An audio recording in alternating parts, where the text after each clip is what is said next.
So I ended off the other day by getting the thermostat removed and the starter and the carburetor. And now I'm going to move on to the next steps, and I'm going to just read them off the document that I have. And it says disconnect and tie back heater and water heater preheat hoses, remove fan belts, fan clutch with fan pulley and crank pulley, remove power steering, pump and meeting brakes, support the pump, and disconnect and remove alternator and brackets.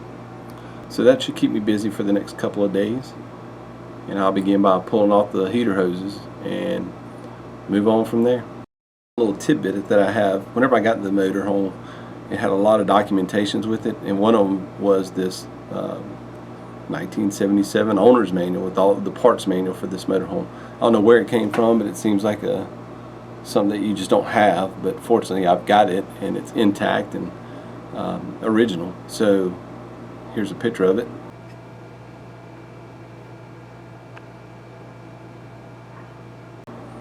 And I own that, so that's a nice thing to have. So I'm not going to go the exact directions. I'm just going to start taking some of these hoses off that need to come off. These hoses right here go to the back of the camper where the hot water heater is, where it heats as you're driving. And then there's the oil filler hose or pipe, whatever you want to call it. And so we'll just take these off. Pretty obvious when you get down to them. And they're pretty rotten anyway. They need to just come out of there. I'm not going to use these anymore because I'm going to be putting a tankless hot water heater in here. And this hose right here that went on that, it just broke right when I put my hand on it. It just came apart. You can see that. See that right there. So it's just a time for them to be replaced. So I'm just going to start taking things apart, the obvious stuff. When we get to the more difficult stuff, I'll start filming some of that. Okay, so now I'm getting to some moderately tricky stuff. There's this metal vacuum line that comes up from the bottom down there with the transmission, and it goes. It's a steel line, then all of a sudden it turns into a vacuum hose, and it goes into this little piece right there.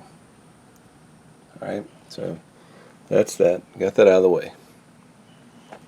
Then you have this harness here, which is a bunch of wires right here, and they come over here to the alternator. And it has this clip. It clips into the alternator right here, and then it has another wire, which is the main that goes into the alternator there, which is not a big deal. We can unhook that. But then it has another wire that runs off, that comes out of here. Can't tell what color it is, but it shouldn't matter because it's going to this piece right here, and it just pops on there like a little, right in the middle one, which it may be the only place it can go. But I'm just recording that so that I can remember.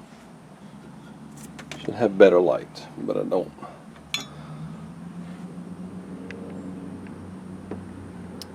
Then once we take that off, there's a wire that feeds out of the harness up there, which I'll have to go figure that out. Let's do that now. Alright, so we're under the driver's side, and here's that harness, and there's the wire right there. It's just wire tied together. Comes up here, it goes into the, let's see,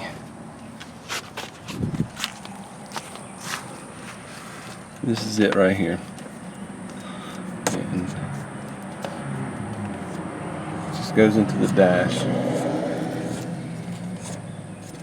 Now, I don't know exactly what it is. I get my parts manual out and find out. But I don't feel like I want to cut it. Probably wouldn't hurt nothing, but I'm not yet.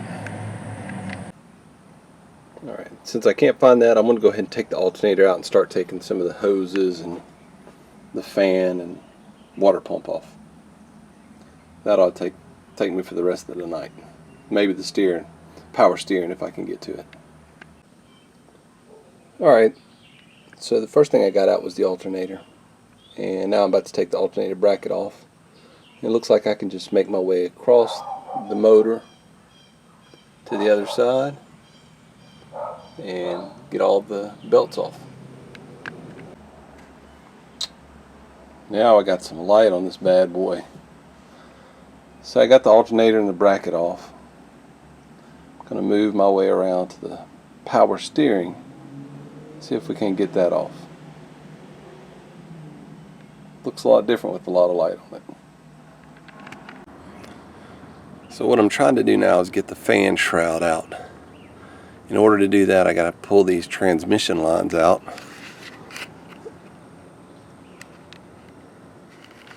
Which preventing that from coming out. And then I can get to all the other components right there. This may take a while. So I've always piddled around with stuff. I've always had, the normal tools, wrenches, ratchets, pliers, channel locks, whatever. And I've always run across times here and there that I need a flare nut wrench or line wrench is what I always thought they were called.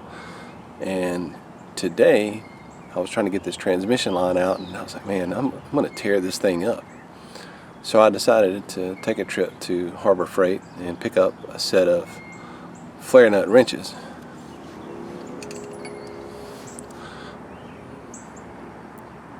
So I got some, and I want to tell you, these things are freaking awesome. I put this thing on the transmission line where I thought I was going to be stripping it with the other one, and it seemed like it didn't even take as much effort. I just put it on there and turned it, where the other one felt like it was going to be slipping off. This guy right here got it going quite nicely. Anyway, so if you ever think you need a line wrench or a flare nut wrench, go get them. They're not that expensive. So as I was taking the transmission lines out, I came across the fact that the oil runs through the radiator as well, and that's what hooks to the oil filter, which hooks back up to the oil pan or the block. And so I'm going to need to take those out, and so that's what I'm in the process of doing. Transmission lines are out. They are right there, and I'm going to pull the radiator out to have it tested to make sure that everything's working fine with it and it's not going to blow up and leave me stranded. So right now I'm not really having much success trying to figure out how to get the power steering pump and the fan clutch and the fan shroud and all that stuff off. So it's taking me a little time. I've got the oil filter hoses that went to the radiator off, and now I'm about to start working on the driver's side of the coach where the power steering pump is. And really I feel like if I can get the power steering pump off, I'll be in a much better position to pull off the fan and the fan clutch and the fan belts and everything else that I need to pull off on the front of the engine. So right now, this is what I'm up against. There's a couple bolts there. Back out a little bit. There's a couple bolts right here that need to be removed that hold this bracket on to the power steering. I feel like I can get those brackets out, and then the power steering pump will come off, and then I'll be able to access the front of the motor and get the water pump and the fan off. I'll let you know how that goes. Of course, nothing's that easy. I'm up under the power steering pump, and we got the radiator hose in the way. So there's a couple bolts here that I can get to on the bottom, but I can't get to them on the top. So I'm struggling to figure out how to get this thing off. And I think this bolt right there might be the key. So we're going to take that bolt off, see what happens. So I was right, those two brackets, two bolts holding the bracket in. one of the brackets, one of the bolts goes right here. I don't know if you can see that. Another one goes right here. And so the power steering pump is right there. I pulled off one of the hoses. Couldn't get the other one off. Didn't really feel like messing with it too much. So I'm just going to leave it sitting there. It's out of the way. Alright, today I'm going to take the water pump out. I'm for sure going to do that today. I need to get the water pump and the fan off. There's just a series of bolts. If I run across anything particularly funny about it, I will stop and video it, but it should be pretty straightforward. But it probably won't be, and it'll be difficult. So we'll see. So this bracket right here sat in there between the water pump and the air compressor on the bottom side, not the air conditioner compressor on the bottom side down there up under this pipe. So when I put it back on, it's got to go onto that bolt and right here. So that'll be just something to remember when we go back in. So to get the fan off, I got to pull these 4 bolts off of the front of the pulleys, and they look like they're pretty well rusted on, so I'm going to use my impact wrench to get them off. Let's see how that works.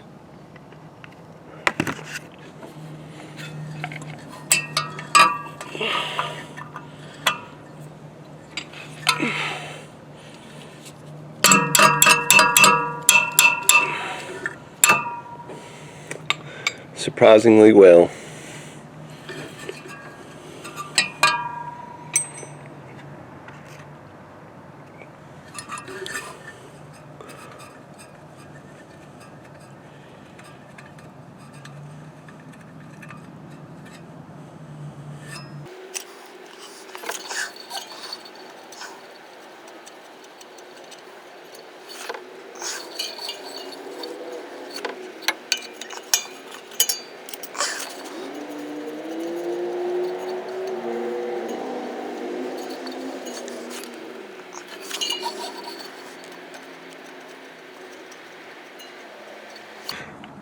So what's holding the fan on is not actually bolts, but actually nuts. These little nuts go onto the end of these studs down here, and hopefully right now we will pull the fan off.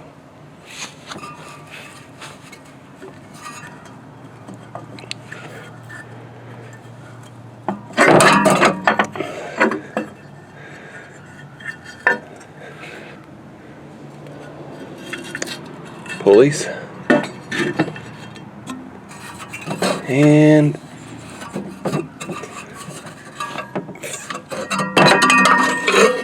fan. It's a very proud moment for me. So now I'm going to take my fan and my pulleys and show you the boneyard. Still need to take the alternator back there. Just right on back here on top of the generator housing. Well, that's my boneyard so far. More to go. So now we're going to finish taking the water pump off. Alright, I really can't point to it. Between that spout and that pulley, you'll see a bolt, and that should be my last bolt to get this water pump out of here. Well, that was kind of tougher than I thought it was going to be. It wasn't terrible, but I did get the water pump out, and there were more bolts holding it on than I thought there were going to be. So here's where they are. You can you have the 2 up top, 2 side top, then one. These 2 match each other, and these 2 match each other. These 2 match these 2. They're 3/8 inch heads. And I think that these 4 right here were all half inch heads. And you see the water pump, it's not in bad shape. Clean it up and maybe put some bleach on it and it'll be good to go. Like brand new. 1977. No, I'm just kidding. I'm probably going to buy another one. So the truth is, I feel pretty good about where I am right now. I've got the alternator off, the water pump off, power steering off, crank pulley off, the fan off, that fan pulley off, and really, next thing I gotta do is the air compressor. And then I feel like I'm getting to where it's just a transmission. Take that off or unbolt it, and then start preparing to build a hoist to get this thing out of here, which I'm kind of excited about and scared about at the same time because I have no idea what I'm doing. But what's the worst that happens? It all falls apart, and then I just have a shell in the backyard that my wife can just adore. See you next time.